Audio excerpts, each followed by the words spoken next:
Hi everyone, आज हम लोग बात करने वाले हैं लाइफ प्रोसेस का लेक्चर नंबर 4 के बारे में। लास्ट क्लास हमने पढ़ा था कि जो साइट ऑफ फोटोसिंथेसिस है वो लीव्स है, और लीव्स के बाद हमने पढ़ा था कि लीव्स के अंदर क्लोरोप्लास्ट नाम का एक सेल ऑर्गेनेल होता है, और उसके अंदर एक पिगमेंट है, इसका नाम होता है क्लोरोफिल। ठीक है, ये सारी चीज़ें हम लोग क्लास क्लास पढ़े थे। इसके अलावा हमने इक्वेशन ऑफ फोटोसिंथेसिस पढ़ लिया था। तो फोटोसिंथेसिस का इतना कुछ डिटेल्स जानने के बाद आज हम लोग पढ़ने वाले हैं कुछ एक्सपेरिमेंट्स, कुछ एक्टिविटीज़ के बारे में, जो आपकी एनसीईआरटी बुक में एक्टिविटीज़ के रूप में दिया हुआ है। और इसमें एक होमवर्क भी है, उसको भी हम लोग आज डिस्कस करेंगे, जो एनसीईआरटी ने आपको दिया है। ठीक है, होमवर्क एनसीईआरटी ने दिया है, उसको हम लोग यहाँ पर क्लास वर्क के रूप में डिस्कस करने वाले हैं। तो आइए आज का टॉपिक्स हम लोग जो आप आज पढ़ने वाले हैं वो क्या क्या है एक बार देख लिया जाए। देखिए टॉपिक्स में फर्स्ट हम लोग पढ़ेंगे experiment to prove that chlorophyll is essential for photosynthesis. एक एक्सपेरिमेंट करेंगे जिसकी सहायता से हम ये समझेंगे कि अगर हमें फोटोसिंथेसिस करना है तो उसके लिए हमें क्या चाहिए, हमें चाहिए क्लोरोफिल। ठीक है, एक और एक्सपेरिमेंट पढ़ेंगे नंबर 2, जिसका नाम है experiment to prove CO2। CO2 is essential for photosynthesis. Carbon dioxide का क्या ज़रूरत है यहाँ पर फोटोसिंथेसिस के लिए। और तीसरा, सनलाइट की क्या आवश्यकता पड़ती है फोटोसिंथेसिस के लिए। ये आपकी एक प्रकार से ये होमवर्क है जो एनसीईआरटी ने आपको दिया है। ये तीनों एक्सपेरिमेंट्स आज हम लोग कवर करेंगे। ठीक है, तो चलिए शुरू करते हैं आज का क्लास। चलिए सबसे पहले देखो, experiment to prove that chlorophyll is essential for photosynthesis. ठीक है, सबसे पहले कुछ टर्म्स आपको समझने पड़ेंगे, some terms to understand before starting the experiment. जैसे क्या टर्म्स है, एक्सपेरिमेंट पढ़ने के पहले आप कुछ टर्म्स समझ लो, उसके बाद एक्सपेरिमेंट बहुत ही सिंपल, बहुत ही क्लियरली समझ में आएगा। जैसे फर्स्ट वर्ड है देखो, वेरीगेटेड लीव्स। ये क्या होता है? तो वेरीगेटेड लीव्स का मतलब होता है ऐसे लीव्स, मैं लिखता हूँ, ऐसे लीव्स जिनके अंदर ग्रीन एंड नॉन ग्रीन दोनों पार्ट्स प्रेजेंट हो। मतलब कुछ पार्ट्स या कुछ जगह पर ये ग्रीन कलर का नजर आ रहा होगा, आपको दिख रहा है। जैसे देखो यहाँ पर आपको ये जो लीव्स नजर आ रहे हैं ये ग्रीन है, और कहीं कहीं पर ये ग्रीन नहीं है। ठीक है, कहीं कहीं पर ये नॉन ग्रीन है। जैसे देखो इस पार्ट को देखो, क्या ये ग्रीन है? नहीं ना। इस पार्ट को देखो, ये नॉन ग्रीन है, ये पार्ट नॉन ग्रीन है। ऐसा लीफ जिसके कुछ पार्ट क्या होते हैं, ग्रीन, एंड कुछ पार्ट नॉन ग्रीन होते हैं, ऐसे लीव्स को हम बोलते हैं वेरीगेटेड लीव्स। ठीक है, तो ये कैसे पार्ट हो गए? ये हो गया नॉन ग्रीन। ठीक है, ये भी कैसा हो गया? Non green. ये वाला पार्ट भी नॉन ग्रीन। ठीक है, ऐसे यहाँ देखो नॉन ग्रीन ये जो पार्ट है। ओके, तो कुछ पार्ट यहाँ पर ग्रीन है, कुछ पार्ट नॉन ग्रीन है। सिमिलरली अगर आप यहाँ भी देखोगे, इस पर्टिकुलर पार्ट में देखो, जैसे इधर देखो, तो ये देखो, ये जो दिख रहा है तुमको, क्या ये ग्रीन दिख रहा है? नहीं ना। ये ग्रीन दिख रहा है? नहीं। तो ये कैसा है? ये भी कैसा हो गया? ये भी हो गया नॉन ग्रीन। ठीक है, तो ये पार्ट्स हो गए नॉन ग्रीन। ओके, ये सारे पार्ट्स देखिए ये नॉन ग्रीन है। अच्छा, ग्रीन कहाँ पर? देखो ये एक ग्रीन दिख रहा है आपको। ठीक है, देखो यहाँ पे ग्रीन है। तो कुछ कुछ जगह पर ये ग्रीन है, कुछ कुछ जगह पर नॉन ग्रीन है, ऐसे लीव्स को बोलोगे वेरीगेटेड लीव्स। मैं लिखता हूँ उसके बारे में, वेरीगेटेड लीव्स के बारे में, कि लीव्स लीव्स हैव, ऐसे लिख लो, these leaves have, these leaves have, these leaves have some green and some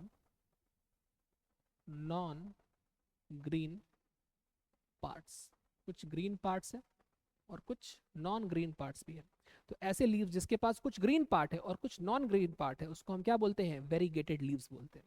ठीक है, एग्जाम्पल ऑफ वेरीगेटेड लीव्स जो आपके सामने यहाँ पर नजर आ रहा है, ये है मनी प्लांट। तो ये जो यहाँ पे एग्जाम्पल दिख रहा है ना, दिस प्लांट, ये है मनी प्लांट।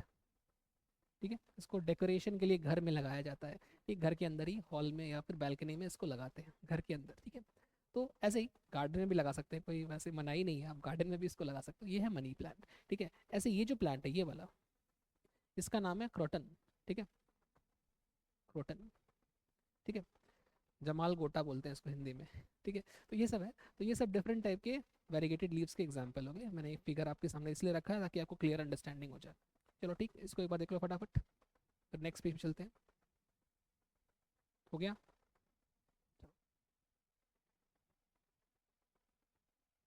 आइए नेक्स्ट पेज पे चला जाए।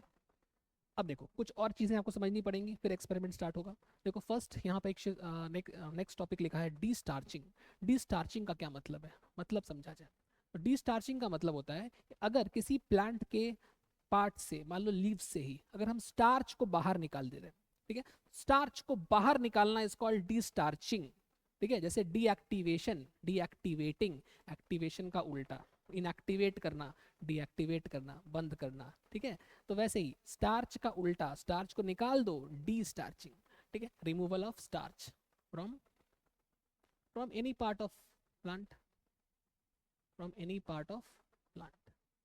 एग्जाम्पल, फॉर एग्जाम्पल अभी जो हम लोग पार्ट पढ़ने वाले वो लीव्स है, ठीक है, प्लांट एग्जाम्पल लीव्स, लीव्स से हम क्या करेंगे, स्टार्च को निकाल देंगे, that process is called destarching. Okay, second देखो, बॉइलिंग, बॉइलिंग का काम यहाँ पे क्या करने वाले हैं, तो इसको पढ़िए एक बार लाइन, बॉइलिंग द लीफ, अगर हम लीफ को बॉयल कर देंगे तो क्या होगा, तो अगर मैं लीफ को बॉयल कर दूं तो इससे होता क्या है, उससे होता है रप्चर ऑफ लीव्स, ठीक है, इससे क्या होता है, रप्चर, रप्चर मतलब फट जाना, जो लीफ के सेल्स होते हैं वो फट जाते हैं, रप्चर कर जाते हैं, ठीक है, rupture of cells present in the leaf, ठीक है, अगर मैं लीफ को बॉईल कर दूं, गर्म कर दूं, गर्म पानी में उबाल दूं तो उसके सेल्स फट जाएंगे, रप्चर हो जाएंगे, ठीक है, ये क्यों करते हैं ना, वो हम आगे पढ़ेंगे, अभी एक्सपेरिमेंट में पढ़ाऊंगा आपको, तो वहाँ पे सारे टर्म्स आपको नजर आएंगे, ठीक है, तो पहले बेसिक में बता दे रहा हूँ ताकि एक्सपेरिमेंट सिंपल लगे।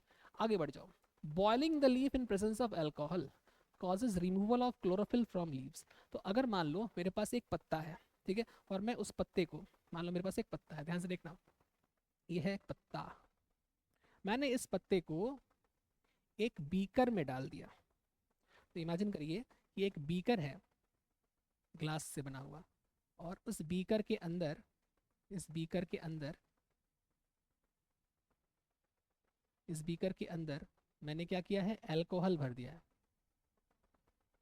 ठीक है, इस बीकर के अंदर क्या भर दिया है मैंने, इसके अंदर भर दिया है अल्कोहल, क्या भरा है, अल्कोहल भरा है, अल्कोहल, ठीक है, अल्कोहल वाले बीकर में अब हम क्या कर रहे हैं, मैं इस लीफ को, मैं इस लीफ को निकाल कर उठाकर इस बीकर में जिसमें अल्कोहल भरा था इसमें डाल दिया मैंने, ठीक है, और उसके बाद मैं इसको बॉइलिंग वाटर में डाल दूंगा, ठीक है, तो इस अल्कोहल को अब हम लोग कहाँ डाल देंगे, वाटर बाथ में डाल देंगे, ठीक है, अब इस पूरे बीकर के साथ मैं क्या करूंगा, इस पूरे बीकर के साथ मैं इसको ट्रांसफर कर दूंगा एक दूसरे बीकर में, बड़े से बीकर में, जिसके अंदर वाटर भरा हुआ है, इसमें क्या भरा हुआ है, वाटर, और इसके नीचे से आग लगा देंगे, ठीक है, इसको गर्म करेंगे, जैसे पानी गर्म करते हैं ना, पानी उबालते हैं वैसे ही, ये बर्नर है, यहाँ से आग लगी हुई है, ठीक है, आग लगा दी, तो यहाँ पे क्या हो रहा है, अल्कोहल का जो बीकर है उसके अंदर लीफ है, और अल्कोहल वाला बीकर खुद एक बड़े से फ्लास्क में बोल सकते हैं, फ्लास्क में बोल के बोलेंगे, एक बड़े से बीकर के अंदर ही है,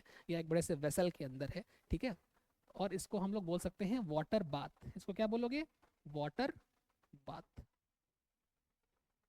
बात समझ में आ रही है, तो एक बड़ा बीकर है, उसके अंदर एक छोटा बीकर है, और छोटे बीकर के अंदर क्या है, अल्कोहल है, अल्कोहल के अंदर क्या है, लीफ रखा हो, ठीक है, जब ये सारी चीज़ हम लोग करते हैं और फिर इसको बॉयल करते हैं, पढ़ो, boiling the leaf in presence of alcohol, जब मैं इसको बॉयल कर रहा हूँ लीफ को इन प्रेजेंस ऑफ अल्कोहल, ठीक है, causes removal of chlorophyll from leaf, इससे होता क्या है कि लीफ के अंदर जो ग्रीन कलर का क्लोरोफिल पिगमेंट था वो लीफ से निकल जाता है, और निकलने के बाद अल्कोहल में मिल जाता है, तो ये कुछ ऐसा हो जाता है, ध्यान से देखना कैसा हो जाता है, तो मैं यहाँ पर बीकर बना रहा हूँ, आफ्टर बॉइलिंग,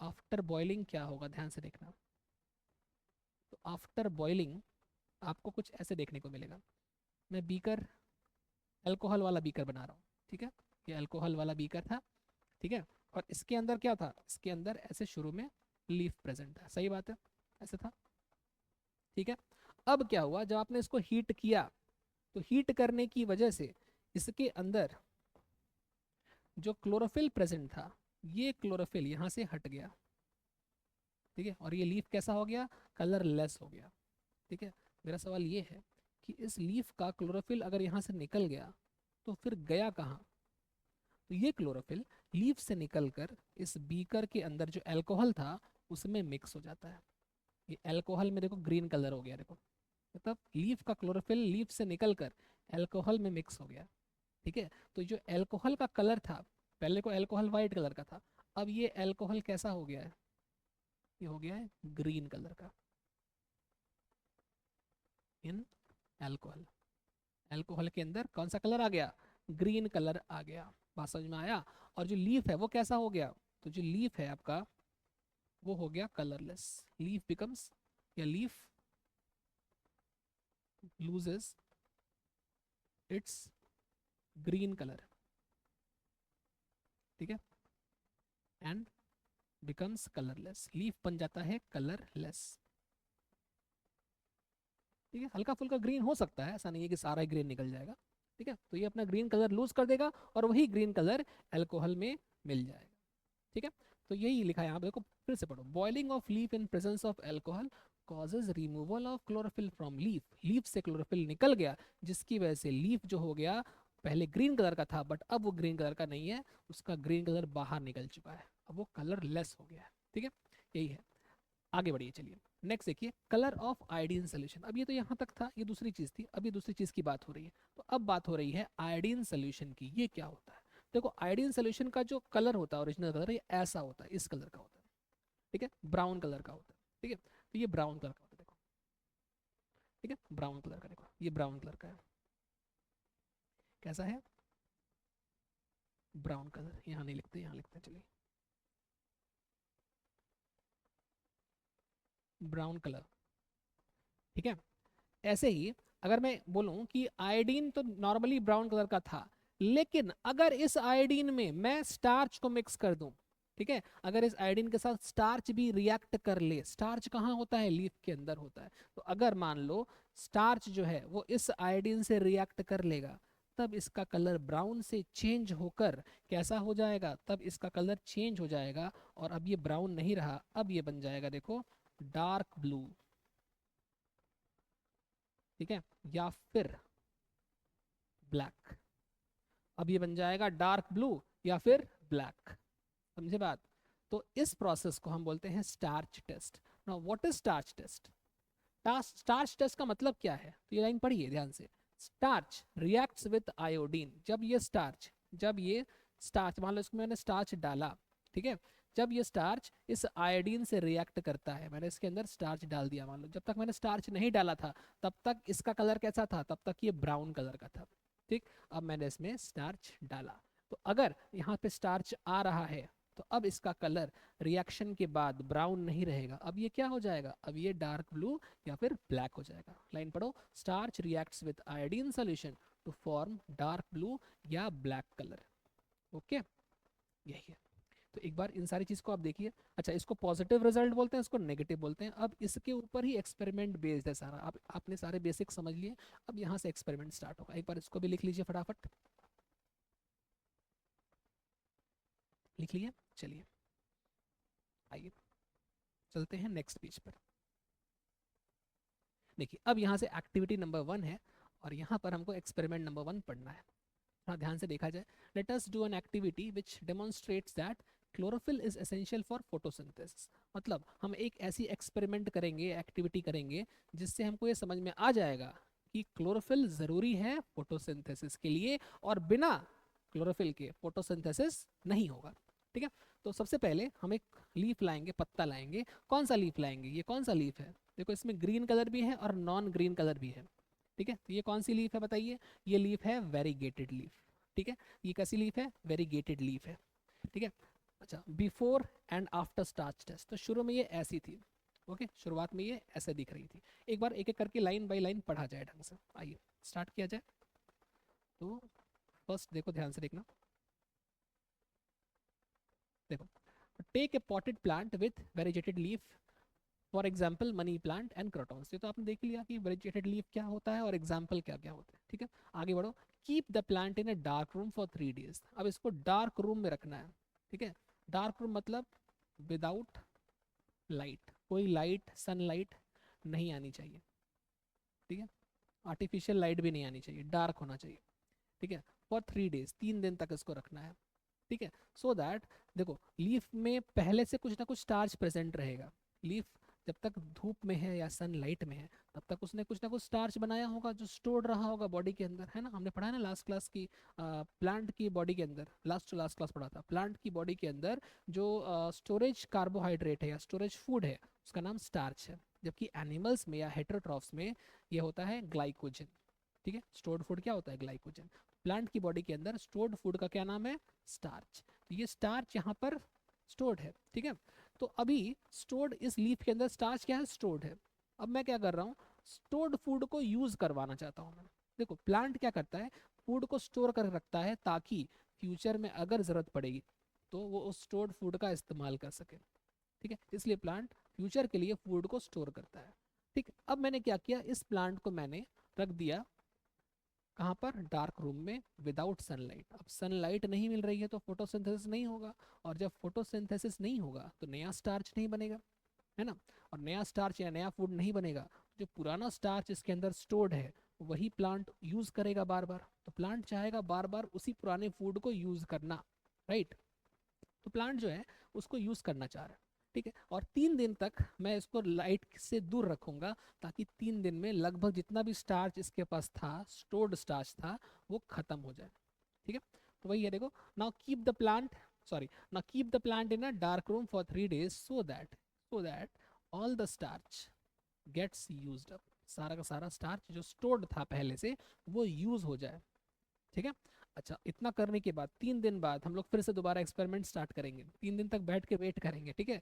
3 दिन बाद फिर से स्टार्ट करेंगे। अब क्या करेंगे? Now keep the plant in sunlight. अब इसको सनलाइट में ले जाओ फॉर अबाउट 6 hours।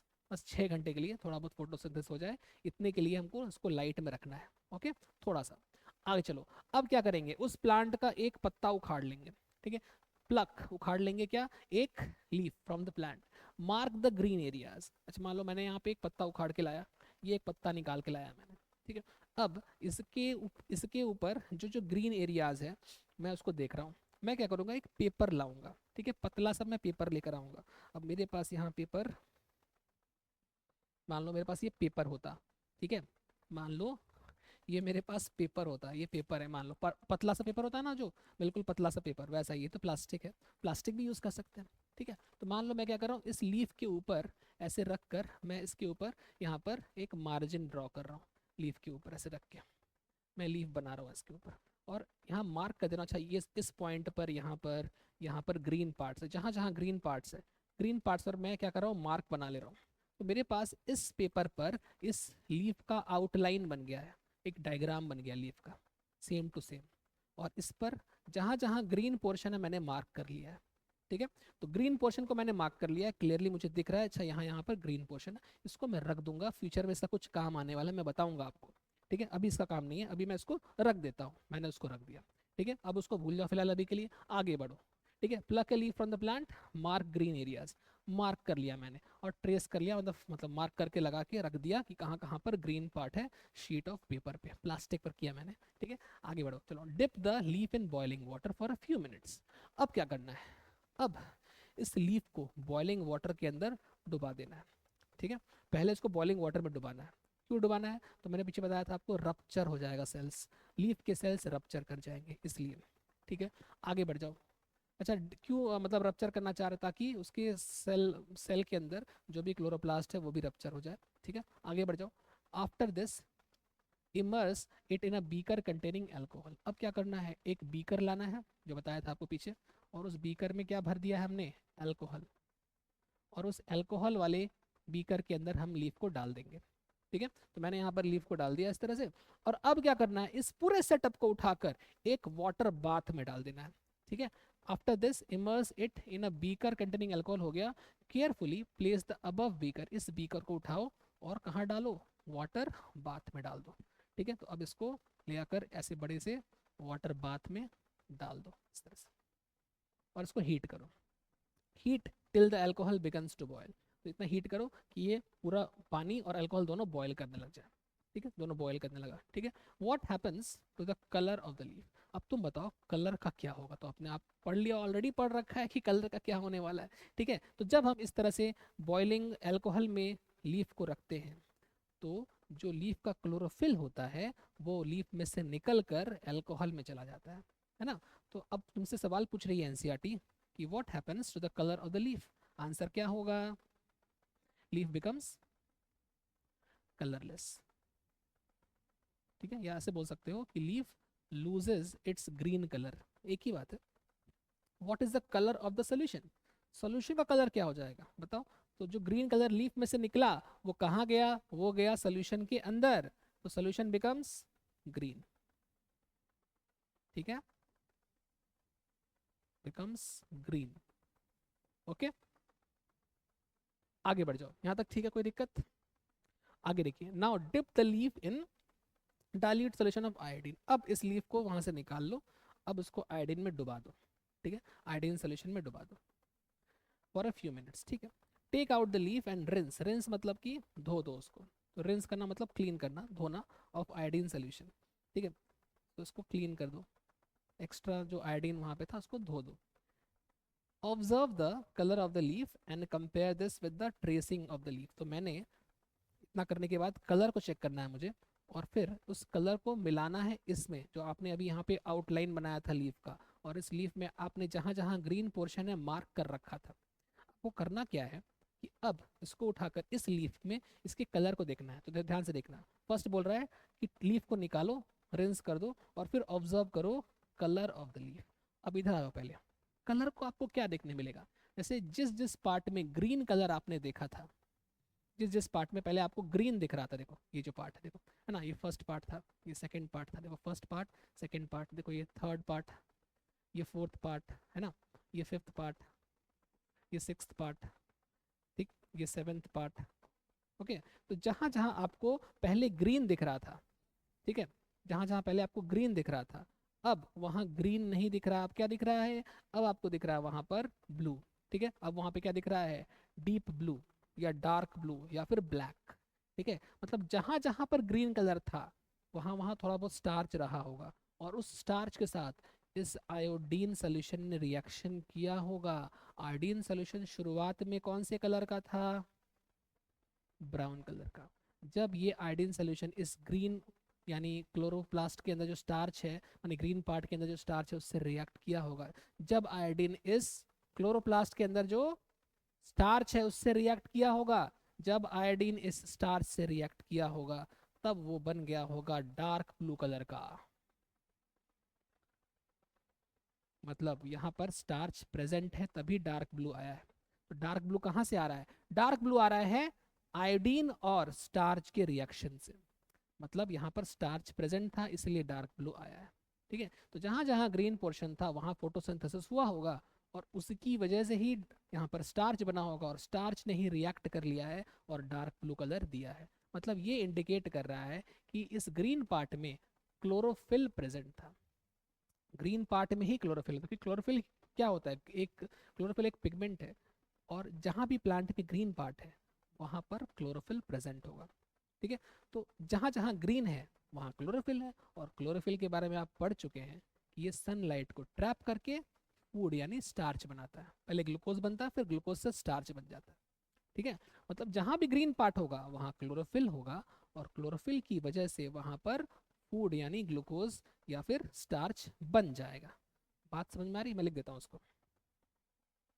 तो मैं लिखता हूँ कि यहाँ पर ग्रीन पार्ट जहाँ है, ग्रीन पार्ट्स ऑफ लीफ, इसके अंदर क्या है, क्लोरोफिल है। ठीक है, क्रोनोलॉजी समझिए, पहले क्या है, ग्रीन पार्ट ऑफ लीफ, उससे क्या बन रहा है, क्लोरोफिल। क्लोरोफिल जो बन रहा है, क्लोरोफिल के अंदर से जो लाइट ट्रैप होगी, और लाइट की वजह से क्या होगा, लाइट की वजह से यहाँ पर ग्लूकोज बनेगा, फूड बनेगा। अरे एक मिनट, ट्रैप्स लाइट, और लाइट ट्रैप करके ये क्या बनाएगा, लाइट ट्रैप करके ये फूड बनाएगा, फूड की सिंथेसिस होगी, है ना, फूड की सिंथेसिस, सिंथेसिस मतलब प्रोडक्शन। फूड जो होता है वो स्टोर्ड एज स्टार्च,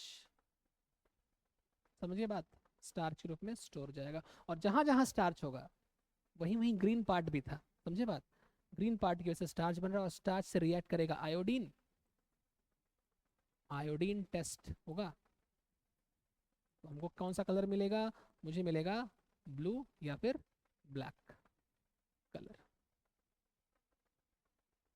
बात समझ में आ गया होगा मेरे ख्याल से, नहीं आया तो दोबारा एक बार देखिए, कौन सा ब्लू है, ये डार्क ब्लू है। ठीक है, डार्क ब्लू या ब्लैक कलर। चलिए ठीक, इतना एक बार देख लीजिए फटाफट। अब लास्ट में देखो क्या लिखा है। हाँ, observe the colour of the leaf and compare this with the tracing of leaf done. तो वही मैं बोल रहा हूँ, इसको और इसको दोनों को ऑब्जर्व करो। शुरुआत में जो आपके पास ट्रेसिंग जो आपने यहाँ ट्रेस किया था इस पेपर में, उसको और इसको मिलाओ, देखना सेम सेम मिलेगा। जहां जहां ग्रीन पार्ट आपने मार्क किया था वहीं वहीं पर डार्क ब्लू कलर देखने को मिलेगा। ठीक है, इसका मतलब ये है कि जहां जहां ग्रीन पार्ट था वहीं पर स्टार्च टेस्ट पॉजिटिव आया है, वहीं पर स्टार्च प्रेजेंट था। ठीक है, क्योंकि ग्रीन पार्ट से ही स्टार्च बनता है, क्योंकि ग्रीन पार्ट के अंदर ही क्लोरोफिल होता है और क्लोरोफिल से ही स्टार्च बनता है। ठीक, यही है, इसको बोलते हैं पॉजिटिव स्टार्च टेस्ट। ओके, ठीक है। तो आगे देखो, what can you conclude about the presence of starch in various areas of leaf. तो वही मैं जो आंसर बोला वही इसका क्वेश्चन है।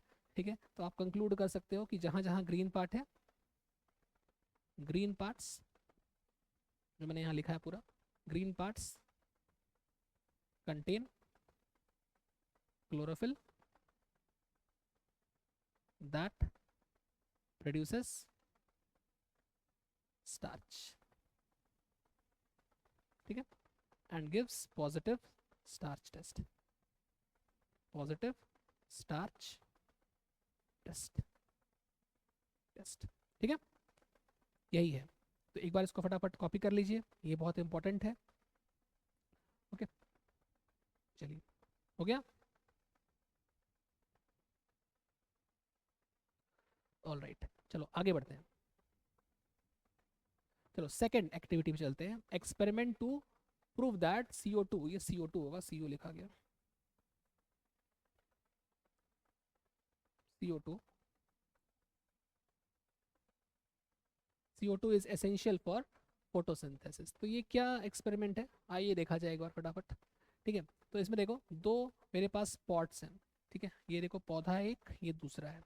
मान लो मैं इसका नाम रख देता हूँ ए, रखा हुआ है ए, और इसका क्या नाम है बी। ठीक है, चलो एक बार पढ़ते हैं। अब आपने अगर फर्स्ट एक्टिविटी समझ ली है अच्छे से तो सेकंड वाला बहुत इजी लगेगा, तो कुछ खास नहीं है, फटाफट कर लेंगे हम लोग। आओ पढ़ा जाए। Take 2 healthy potted plants, colour change करते रहो। तो हमने दो पॉटेड प्लांट ले लिए पॉट के अंदर, which are nearly the same size, same type का होना चाहिए, नहीं कि बहुत एक बड़ा होगा एक बहुत छोटा होगा, दोनों लगभग सेम साइज का होना चाहिए। ठीक है, keep them in a dark room, फिर से वही कहानी, फॉर 3 days। क्यों डार्क रूम में रख रहे हैं, आंसर तो पता है आपको। डार्क रूम में इसलिए रख रहे हैं क्योंकि डी स्टार्चिंग हो जाए, स्टार्च खत्म हो जाए, वहां से स्टार्च निकल जाए, है ना। Now place each plant on separate glass plate. अब हम इसको क्या कर रहे हैं कि ढक दे रहे हैं बेल जार से। ठीक है, इसको हम लोग कवर कर दिए, इस तरह से ढक दिए। ठीक है, place a watch glass, watch glass इसको बोलते हैं, ये वॉच ग्लास है, ये क्या है वॉच ग्लास लिखा हुआ है, वॉच ग्लास। ठीक है, तो एक वाले में मैंने वॉच ग्लास रखा है और एक में कोई वॉच ग्लास नहीं, कटोरी जैसा होता है ग्लास से बना हुआ। ठीक है, अच्छा इस वॉच ग्लास के अंदर क्या प्रेजेंट है, इसके अंदर प्रेजेंट है पोटेशियम हाइड्रोक्साइड। ठीक है, पोटेशियम हाइड्रोक्साइड मतलब KOH। ठीक है, इसके अंदर क्या है, पोटेशियम हाइड्रोक्साइड प्रेजेंट है, KOH प्रेजेंट है। अब ध्यान रखेंगे KOH का फंक्शन, KOH क्या करता है, CO2 को एब्जॉर्ब कर लेता है। ठीक है, तो KOH CO2 को एब्जॉर्ब करता है। देखो, the potassium hydroxide is used to absorb, क्या एब्जॉर्ब करेगा, कार्बन डाइऑक्साइड। ये KOH CO2 को एब्जॉर्ब कर लेता है। ठीक है, अच्छा आगे देखो, cover both plants with separate bell jars as shown in figure 5.4। तो दोनों को बेल जार से इसे कवर कर दिया गया। ठीक है, बेल जार से क्यों कवर किए, ताकि बाहर से कोई गैस अंदर ना आए और अंदर की कोई गैस बाहर ना जाए। ठीक है, साथ ही साथ हम लोग यहाँ पर किनारे किनारे में पूरा वैसेलीन, जो ऑयल का एक प्रोडक्ट होता है, पेट्रोलियम से बनता है, उससे इसको कवर कर देंगे। ठीक है, वैसेलीन से इसको कवर्ड विथ या सील्ड विथ भी बोल सकते हो, सील्ड और कवर्ड विथ वैसेलीन। वैसेलीन क्या करता है, वैसेलीन प्रिवेंट्स एनी लीकेज, लीकेज मतलब गैस ना आ सकता है ना जा सकता है, यानी लीकेज ऑफ गैसेस। ठीक है, तो कोई गैस बाहर से अंदर नहीं आ पाएगी और कोई गैस अंदर से बाहर नहीं जा पाएगी। जो भी गैसेस हैं वो अंदर की अंदर रहेगी, बाहर की बाहर रहेगी, हम यही चाहते हैं। ठीक है, तो देखिए, cover both the plants with separate bell jars, and उसके बाद देखिए यूज वैसेलीन, ये line, use Vaseline to seal the bottom of the jars of the glass plates so that the setup is airtight। airtight मतलब without leakage,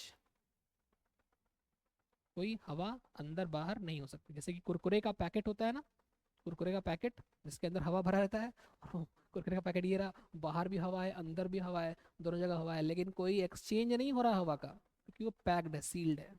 उसको बोलते हैं air tight. जब उसको फाड़ेंगे तो फिर अंदर की हवा बाहर चली जाएगी और बाहर की हवा अंदर आ जाएगी। ठीक है, तब तब ये एयर टाइट नहीं रहा। जब तक ये पैक्ड है तब तक ये एयर टाइट यानी सील्ड है, समझे? तो वही है एयर टाइट, मतलब जबकि बिल्कुल सील्ड हो रहा है, कोई लीकेज नहीं होता। ठीक, आगे देखो, keep the plants in sunlight for about 2 hours. तो 2 घंटे के लिए इसको सनलाइट में छोड़ दिया मैंने, 3 घंटे के लिए भी छोड़ सकते हैं, कोई दिक्कत नहीं है। ठीक है, 2 घंटे के लिए छोड़ दिया गया। चलो ठीक, pluck a leaf from each plant, अब यहाँ से एक लीफ निकाल लो, उखाड़ लो। ठीक है, and check for the presence of starch in the above activity. तो फिर से वही काम कर जो पीछे कर रहे थे। ठीक है, अब तुमको यहाँ पे चेक करना है, इसका भी एक लीफ निकालो यहाँ से, इसका भी एक लीफ निकालो यहाँ से, और चेक करो कि क्या दोनों में स्टार्च है या नहीं है। तुमको क्या लगता है क्या होगा? ठीक है, सोचो थोड़ा सा। वही एनसीईआरटी पूछ रहा है, ये लाइन पढ़ो। Do both the leaves show presence of same amount of starch? क्या दोनों में सेम अमाउंट ऑफ स्टार्च है? और तुम क्या कंक्लूड कर सकते हो, नीचे ये लिखा है कि व्हाट कैन यू कंक्लूड। तो मैं आंसर बता रहा हूँ, ध्यान सुनना। ये जो के ओ एच होता है, अभी आपने क्या पढ़ा, जो के ओ एच इसके अंदर रखा हुआ है, ये के ओ एच क्या ऑब्जॉर्व कर लेता है? Carbon dioxide. ठीक है, और कार्बन डाइऑक्साइड का आपने रिएक्शन पढ़ा था ना, याद है? 6CO2 प्लस, लास्ट क्लास पढ़ाया था, 12H2O in presence of sunlight and chlorophyll, क्या हो रहा था?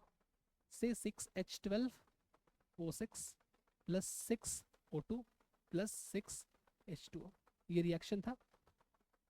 ठीक है, याद आया?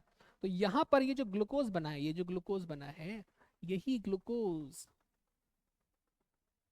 स्टोर्ड हो जाता है in the form of starch. यही ग्लूकोज से क्या बन जाता है? कन्वर्ट हो जाता है, ये glucose converted and stored in the form of starch. ठीक है, in the form of starch, starch. ठीक है, तो स्टार्च कहाँ से बन रहा है? स्टार्च ग्लूकोज से ही बन रहा है। और ग्लूकोज कहाँ से बन रहा है? सोचो, ग्लूकोज कहाँ से बन रहा है? ग्लूकोज बन रहा है CO2 से, याद करो रिडक्शन पढ़ाया था ना, तो इसी CO2 से तो बन रहा है ये ग्लूकोज।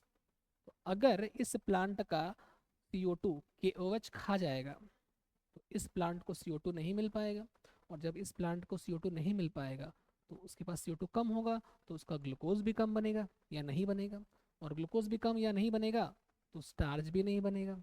तो इस प्लांट में स्टार्च की कमी हो जाएगी, जबकि इसमें ऐसा कुछ भी नहीं है, इसमें बहुत सारा CO2 होगा अंदर, ये अपना नॉर्मल ग्लूकोज और स्टार्च बनाएगा। बात समझ में आ रहा है? इसमें स्टार्च नहीं बन पा रहा, इसमें स्टार्च की कमी है। तो क्या ये स्टार्च टेस्ट देगा अगर मैं इस लीफ पर आयोडीन सोल्यूशन डालूंगा, जैसे पिछले एक्टिविटी में किया? क्योंकि इसमें स्टार्च तो है नहीं, तो इसमें आयोडीन टेस्ट पॉजिटिव नहीं आएगा, नेगेटिव आएगा। ठीक है, तो ये वाला जो एक्सपेरिमेंट होगा, इसमें आयोडीन टेस्ट कैसा आएगा? Iodine test will come negative. इसमें कोई कलर चेंज नहीं होगा, क्योंकि स्टार्च है ही नहीं इसके पास। इसका स्टार्च क्यों नहीं बना, उसका आंसर मैं फिर से बोल रहा हूँ। स्टार्च किससे बनता है? ग्लूकोज से। और ग्लूकोज किससे बनता है? कार्बन डाइऑक्साइड से। इसमें कार्बन डाइऑक्साइड था, बट क्योंकि मैंने यहाँ जानबूझकर KOH रखा है, तो KOH कार्बन डाइऑक्साइड को एब्जॉर्ब कर लेता है। एज ए रिजल्ट प्लांट को कार्बन डाइऑक्साइड नहीं मिलता। जब प्लांट को कार्बन डाइऑक्साइड नहीं मिलता, तो बिना कार्बन डाइऑक्साइड के ग्लूकोज भी नहीं बनता, और बिना ग्लूकोज के स्टार्च भी नहीं बनता, और बिना स्टार्च के स्टार्च टेस्ट या आयोडीन टेस्ट कैसा आता है? नेगेटिव आता है। ठीक है, स्टार्च टेस्ट या आयोडीन टेस्ट, स्टार्च टेस्ट लिख दो क्योंकि स्टार्च टेस्ट लिखा था। स्टार्च टेस्ट कैसा आया? नेगेटिव, क्योंकि स्टार्च नहीं है। इसका स्टार्च टेस्ट कैसा आएगा? इसका पॉजिटिव आएगा, क्योंकि यहाँ पर स्टार्च बन रहा होगा। बात समझ में आ गया? ठीक है, ओके, समझने का चीज़ है बिल्कुल। तो एक बार देख लीजिए फटाफट। तो ये बोला कि क्या सेम अमाउंट ऑफ स्टार्च है? आंसर है नो। एक में स्टार्च कम है, एक में स्टार्च ज़्यादा है। किसमें स्टार्च कम है? तो बी वाले में स्टार्च ज़्यादा है, ए वाले में कम है। बी ग्रेटर देन ए लिख दिया मैंने। ओके, चलिए इतना कर लीजिए। And what can you conclude from this activity? आप कंक्लूड कर सकते हैं कि यही, कि CO2 is essential for photosynthesis. CO2 का होना ज़रूरी है, तभी फोटोसिंथेसिस से ग्लूकोज बन पाएगा, नहीं तो नहीं बन पाएगा। ओके, चलो कॉपी करो इसको फटाफट। हटाऊं मैं इसको? चलो ठीक। ओके, आगे बढ़ जाओ। नेक्स्ट देखो, लाइक देखो experiment to prove that sunlight is essential for photosynthesis. अब ये एक्सपेरिमेंट क्या बताता है? तो यार ये एक्सपेरिमेंट बता रहा है यहाँ पर दो अलग अलग, जैसे यहाँ तो एनसीईआरटी में ही नहीं दिया है तो मैंने इसको खुद से लिखा है।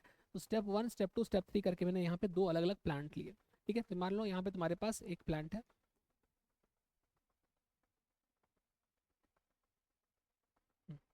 तुम्हारे पास यहाँ पर मान लो एक प्लांट है, ध्यान से देखना। हाँ, ये प्लांट है, प्लांट ए बोला है इसको। ठीक है, ये प्लांट ए है और ये वाला क्या है, प्लांट बी है। दो प्लांट्स है आपके पास। ठीक है, अब दो प्लांट जो है, स्टेप नंबर 1 में देखो, place plant number A direct sunlight, इसको सनलाइट में रखो। और सेकेंड वाले प्लांट को completely with a dark light proof container, इसको अंधेरे में रखो।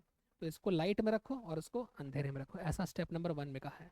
ठीक है, दोनों को सही से पानी दो, बिल्कुल सही से, दोनों को बराबर पानी चाहिए। बस लाइट इसको दे रहे हैं और इसको लाइट नहीं दे रहे हैं, तो ये केप्ट इन सनलाइट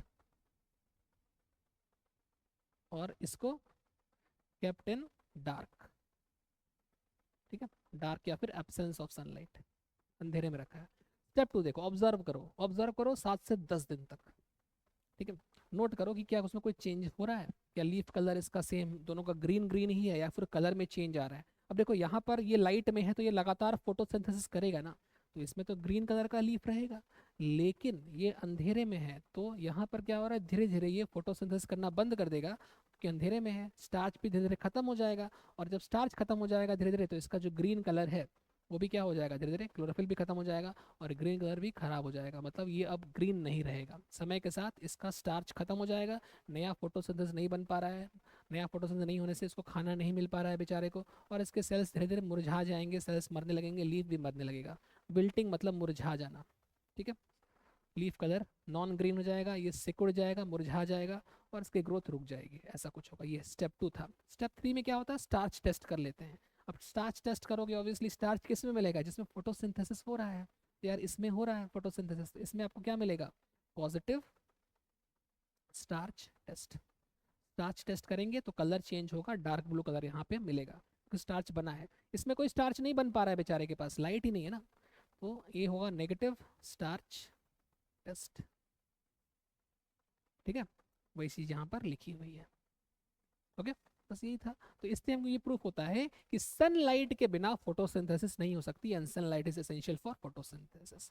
ठीक है, तो बाकी समझ में आ गया होगा बात। देखो सारे एक्सपेरिमेंट आपस में इंटरकनेक्टेड है। मैं एक बार रिकमेंड करूंगा आपको कि दोबारा से आप पीछे का सारा दोबारा से एक बार पढ़ लो, क्योंकि ये थोड़ा सा समझने वाला था। अगर आपको एक बार में समझ में आ गया तो वेल एंड गुड, बहुत अच्छी बात है।